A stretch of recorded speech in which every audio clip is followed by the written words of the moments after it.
नमस्कार, मैं अभिषेक शर्मा हिंदी ज्ञान उर्मी में आपका स्वागत करता हूँ। शिव प्रसाद मिश्र रुद्र की रचना ए ही ठैया झूलनी है रानी हो रामा के साथ। यह एक लोकगीत की प्रथम पंक्ति है। इसका शाब्दिक अर्थ है, इसी स्थान पर मेरी नाक की लौंग खो गई है। इसका प्रतीक अत्यंत गंभीर है। पाठ में लेखक ने यथार्थ और आदर्श दंत कथा और इतिहास, मानव मन की कमजोरियों और उदात्तताओं को उजागर किया है। लेखक ने इन सब को क्षेत्रीय भाषा की रंगत में रंगकर अभिव्यक्त किया है। यह एक प्रेम कहानी सी लगती है, किंतु इसमें प्रेम भाव के अतिरिक्त आदर्श, यथार्थ और व्यंग का संगम कुछ इस प्रकार हुआ है कि इन्हें अलग अलग करके देखना संभव नहीं है। पाठ का सार इस प्रकार है। बनारस में 4-5 के समूह में गाने वालियों की परंपरा रही है। गोनहारिन परंपरा कहा जाता है इसे। कहानी की मुख्य नारी पात्र दुलारी बाई उसी परंपरा की कड़ी रही है। दूसरी ओर टुन्नू भी एक गायक है।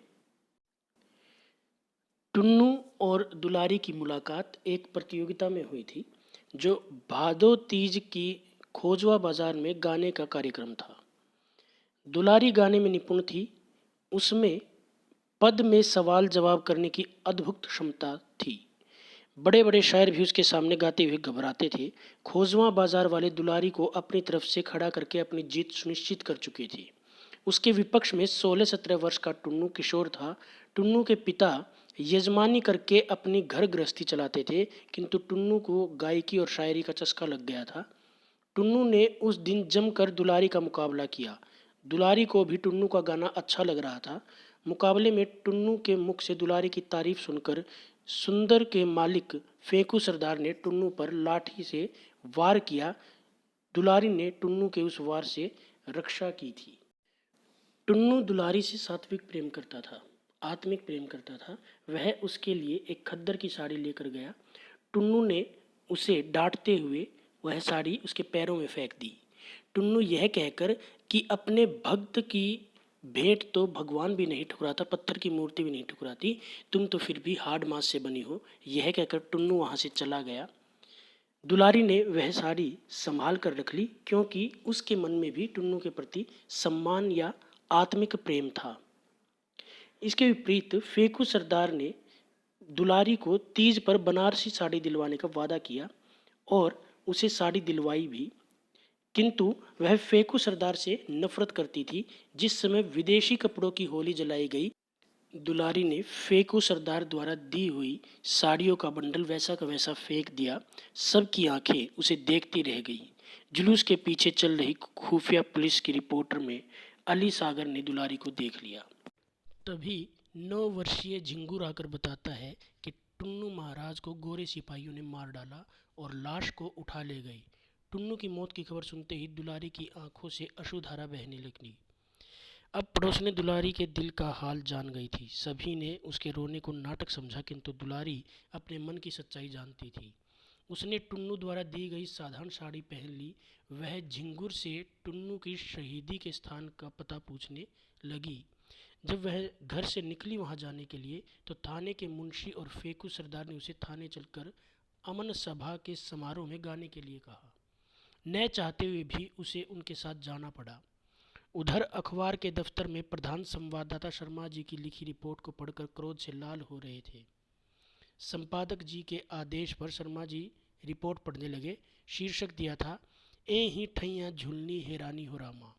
रिपोर्ट में लिखा था कि कल नगर भर में हड़ताल थी, यहाँ तक कि खोमचे वाले भी बाजार में दिखाई नहीं दिए थे। सुबह से ही विदेशी कपड़ों को एकत्रित करके उनकी होली जलाने वालों को के जुलूस निकाले रहे थे।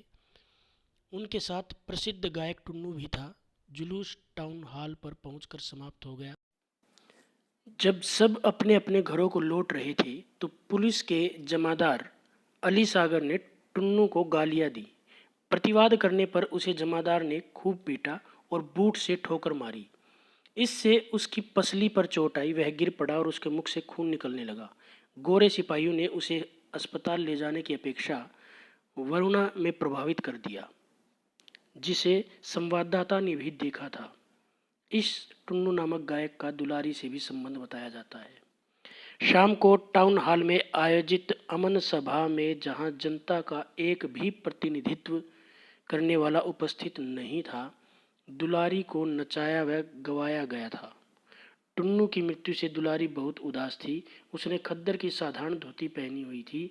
वह उस स्थान पर गाना नहीं गाना चाहती थी जहां 8 घंटे पहले उसके प्रेमी की हत्या कर दी गई थी। फिर भी उसने कुख्यात जमादार अली सागर के कहने पर गाया, किंतु उसके स्वर में दर्द स्पष्ट रूप से अनुभव किया जा सकता था। उसके गीत के बोल थे, ए ही ठैया झूलनी है रानी हो रामा, कासों में पूछूं। उसने सारा गीत उस स्थान पर नजर गड़ाकर गाया जहां टुन्नू का कत्ल किया गया था। गीत गाते गाते उसकी आंखों से अश्रुधारा बहने लगी थी। उसके आंसुओं की बूंदें ऐसे लग रही थी जैसे टुन्नू की लाश को वरुणा के जल में फेंकने से उसे जल की बूंदें छिटक गई ही। संपादक महोदय को रिपोर्ट तो सत्य लगी, किंतु वे इसे छाप न सके।